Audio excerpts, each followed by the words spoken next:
নমস্কার। জয় শ্রী গণেশ। স্বাগতম আপনাদের প্রত্যেককে।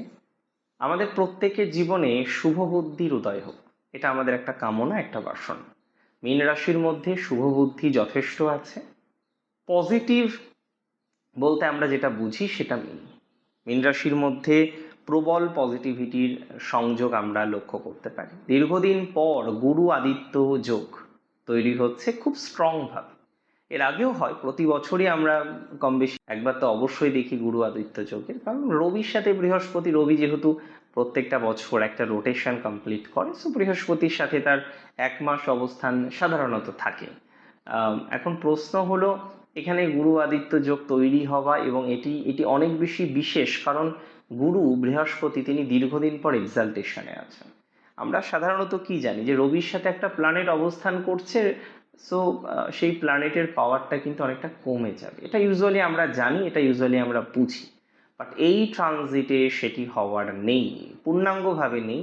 সাময়িক কয়েকটা দিনের এই ধরনের একটা প্রভাব আমরা ম্যাক্সিমামভাবে পেতে পারি, বাট মোস্টলি আমরা এই ট্রানজিটের নেগেটিভ ফলাফল পাবো না। আমি দায়িত্ব নিয়ে আপনাদের বললাম। দেখুন, আমি আপনাকে একটা কথা বলতে চাই, মীন রাশি জাতক জাতিকারা অত্যন্ত দয়ালু, কাল্পনিক, সংবেদনশীল এবং আধ্যাত্মিক জায়গাটা এদের অনেক বেশি। যে কোনো কাজে এগিয়ে আসা, মানুষের পাশে দাঁড়ানো, অনেস্টিটা বজায় রাখা, অনেস্টির সাথে কিছু কাজ করার টেন্ডেন্সি, এগুলো মীনের না একটা সহজাত বৈশিষ্ট্য। এই জায়গাগুলোর জন্যই তো মীন রাশি, তাই না? মীন রাশি জাতক জাতিকাদের একটা কথা বলবো, দেবগুরুর বৃহস্পতির প্রভাবেই আপনাদের লাইফ। আপনারা বৃহস্পতিকে যত এনহ্যান্স করবেন আপনার জীবনে, তত আরো ভালো থাকবেন। দেবগুরু বৃহস্পতিকে যত পজিটিভভাবে নেবেন, আপনার জীবনচক্র, আপনার লাইফ তত বেশি ডেভেলপমেন্ট করবে, এটা একদম 100% শিওর। তবে একটা কথা কি জানেন, আপনারা বড় সরল, কিছু কিছু ক্ষেত্রে মিনের মতো সরলতা আমি অন্য রাশির মধ্যে পাই না। মিন প্র্যাকটিক্যালি মোস্টলি সরল রাশি, অনেস্ট রাশি। এখন প্রশ্ন হলো, মীন রাশি জাতক জাতিকাদের ষষ্ঠপতি পঞ্চমে, মানে রবি গ্রহ পঞ্চমে এবং রাশির অধিপতি পঞ্চমে, দশমপতি পঞ্চমে, হংস পঞ্চমহাপুরুষ রাজযোগ প্রপারলি তৈরি না করলেও রাজযোগ কিন্তু তৈরি করেছে। তো রাজযোগের ফলাফল মীন রাশি এমনিতেই পাবেন, কারণ কেন্দ্রাধিপতি কোণে আছে আর এক্সাল্টেড আছে রাশির অধিপতি। এটা পরম প্রাপ্তির মতো একটি সংযোগ। দীর্ঘদিন কঠোর সাধনা করলে এই ধরনের যোগ হরস্কোপে থাকে যে না, রাশির অধিপতি এক্সাল্টেড এবং 12 বছর পর, অনেকে হয়তো 12 বছর ধরে কোনো একটা প্রবলেমে ছিলেন, সেটা সলভ হতে পারে।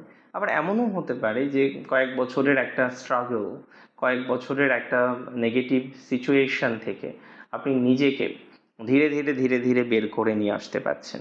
মীন রাশির জাতক জাতিকাদের জন্য মাথায় রাখতে হবে, রবি হলেন আপনার 6th হাউসের লর্ড, আপনার ঋণ, আপনার শত্রু, আপনার রোগকে রিপ্রেজেন্ট করে। ষষ্ঠপতি রবি যখন পঞ্চমে আসে, তখন পুরনো কোনো বকেয়া টাকা বা আটকে থাকা টাকা আপনি হঠাৎ পেয়ে যেতে পারেন।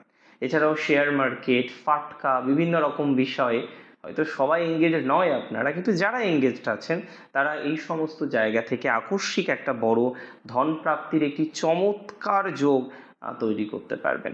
এখানে একটি সুনির্দিষ্ট পরিকল্পনা আবশ্যক।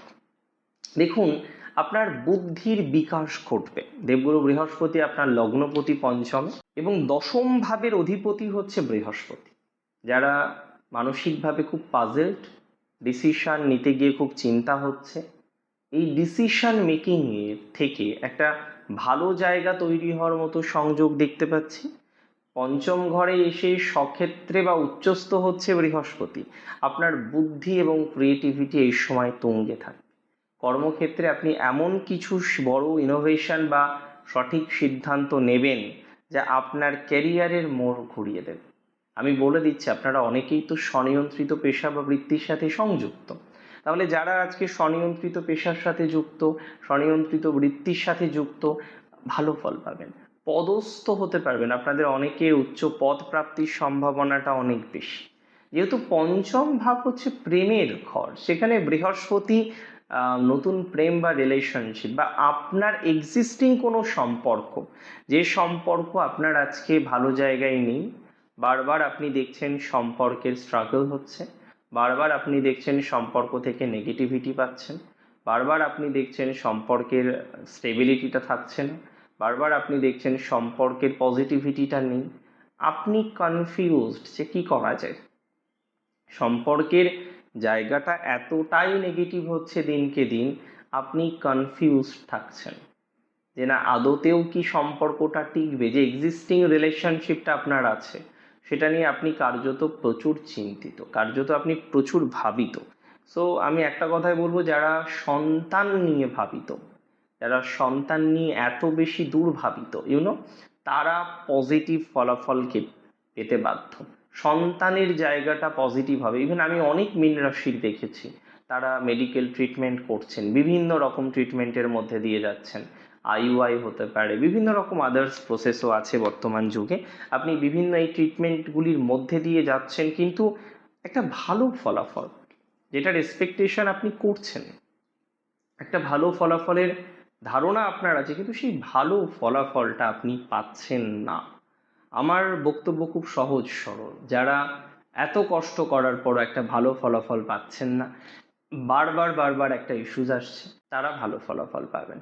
আবার অনেকের টক্সিক রিলেশনশিপটা নষ্ট হয়ে গেছে, নাও এ ডেজ আপনি নতুন করে ভাবছেন কি করা যায়, what to do and what not. তারা একটা ভালো সম্পর্কের জায়গা, টক্সিসিটি থেকে বেরোনোর মতো কানেকশন আপনারা তৈরি করতে পারবেন। এই ট্রানজিটের যদি ফলাফল প্রসঙ্গে আমি আলোচনা করি ফার্স্ট বাস্তবিক জগতে, তাহলে বলবো যারা শিক্ষকতা, কনসালটেন্সি, শিল্পকলা বা লেখার কাজের সাথে যুক্ত, তাদের এই ট্রানজিট খুব ভালো ফল দেবে। যারা আজকে রিসার্চ করছেন, যারা আজকে হায়ার এডুকেশন করছেন, রিসার্চমূলক কোনো বিষয়ের সাথে যুক্ত আছেন, এই ট্রানজিট খুব ভালো ফল দেবে। আপনার খ্যাতি দেখবেন দিক বিদিক ছড়িয়ে পড়বে। পৈতৃক বা পুরনো কোনো শুভ ইনভেস্টমেন্ট থেকে বড় আর্থিক প্রফিট আসার মতো সংযোগ দেখতে পাচ্ছি। আপনার ব্যাংক অ্যাকাউন্টে দেখুন, এটা নয় যে এত পয়সা থাকবে আপনি খরচ করতে পারবেন না, বাট এটা অবশ্যই ঠিক আপনার আর্থিক ভাগ্যটা কম হোক বেশি হোক ডেভেলপ করবে। আপনার মনোজগতে এই ট্রানজিটের ফলাফলটা মারাত্মক। দেখুন, এটা ঠিক মিনের সাড়ে সাথী চলছে, আপনারা অনেকেই না একাকিত্ব, হতাশা বা একঘেয়েমিপনার মধ্যে রয়েছেন। এই সময়টায় আপনার এই একঘেয়েমিপনাটা না অনেকটা দূর হয়ে যাবে। মনের ভেতরে এক অদ্ভুত আনন্দ, আত্মবিশ্বাস এবং নতুন কিছু সৃষ্টি করার মতো এক প্রফুল্ল মানসিক স্থায়িত্ব ফিরে পাবেন আপনি। মানসিক স্থায়িত্ব ফিরে পাওয়ার মতো সংযোগ দেখতে পাচ্ছি আপনাদের। আমি বলে দিই, দেখুন প্রত্যেকটি ট্রানজিটের ভালো মন্দ উভয় দিক থাকে। একটি মুদ্রার একটা দিক থাকতে পারে, আরেকটি দিক থাকতে পারে। পঞ্চম ঘরে রবি এবং উচ্চস্থ বৃহস্পতির প্রভাবে হঠাৎ বড় প্রাপ্তি হলেও শেয়ার বাজারে অতি লোভে পড়ে হুট করে কোনো বড় ভুল বা ঝুঁকি এই ধরনের বিষয়গুলো একদমই নেবেন না। কারণ হ্যাঁ, মনে হতে পারে যে আয় বাড়বে, হ্যাঁ কিছু কিছু ক্ষেত্রে বাড়বেও, বাট আর্থিক ঝুঁকিটা আপনার জন্য এই সময় নিতান্তই অনুচিত। নাম্বার 2, কারোর কথায় প্ররোচিত হয়ে বড় কোনো অ্যামাউন্ট ইনভেস্ট করলেন, এটা মোটেই করবেন না, কারণ এটা করলে বড় লোকসানের ভাগিদার হতে হবে আপনাকে। পঞ্চম ভাবটি আমাদের পাকস্থলীর ঘর। মাথায় রাখবেন, ষষ্ঠপতি রবির উপস্থিতির কারণে অনেকের পেটের সমস্যা বাড়তে পারে, হেলথ নিয়ে সমস্যা হতে পারে, গ্যাস বা হজমের গোলযোগ দিতে পারে দেখা, এবং খাদ্য অভ্যাসের নিয়ন্ত্রণ রাখাটা কার্যত খুব বেশি ইম্পর্টেন্ট, খুব বেশি দরকার। সন্তানের পড়াশোনা বা তার কোনো আচরণে এই সময় সাময়িক জেদ বা উগ্রতা আপনি প্রকাশ করবেন না।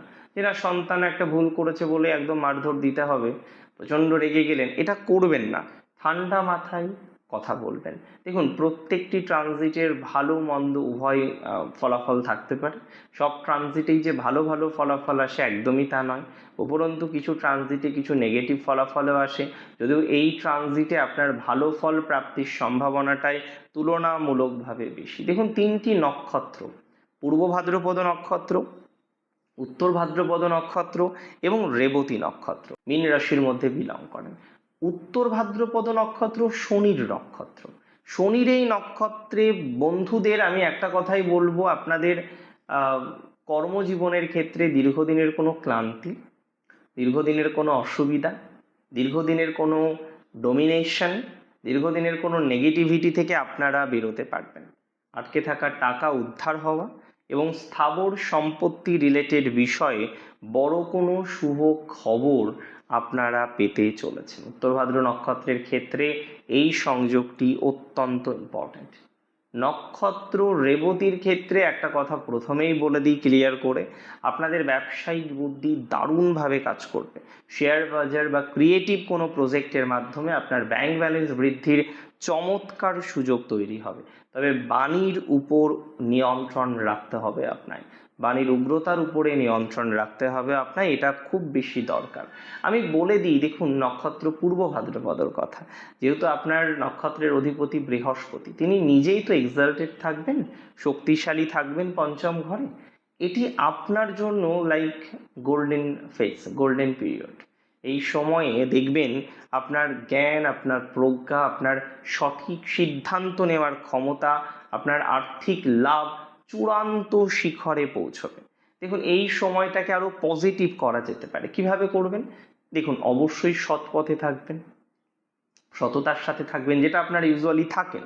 কিন্তু বৃহস্পতিবার দিন কপালে একটু খাঁটি হলুদের বা কেশরের তিলক লাগাতে পারেন। প্রতিদিন সকালে স্নান সেরে আপনি গঙ্গা জল বা সূর্য অর্ঘ্য যে প্রপার বিধান আছে সেটি কমপ্লিট করতে পারেন। শেয়ার বাজার বা আর্থিক বিষয় নিয়ে খুব বেশি চিন্তা করবেন না, খুব বেশি বিনিয়োগ করার ক্ষেত্রে সাবধানতা রাখবেন। অনেক ভালো থাকুন আপনারা প্রত্যেকে, সুস্থ থাকুন, স্বাভাবিক থাকুন, সুন্দর থাকুন। দিনোত্তর দিন শ্রীবৃদ্ধি ঘটুক আপনার। জয় শ্রী গণেশ।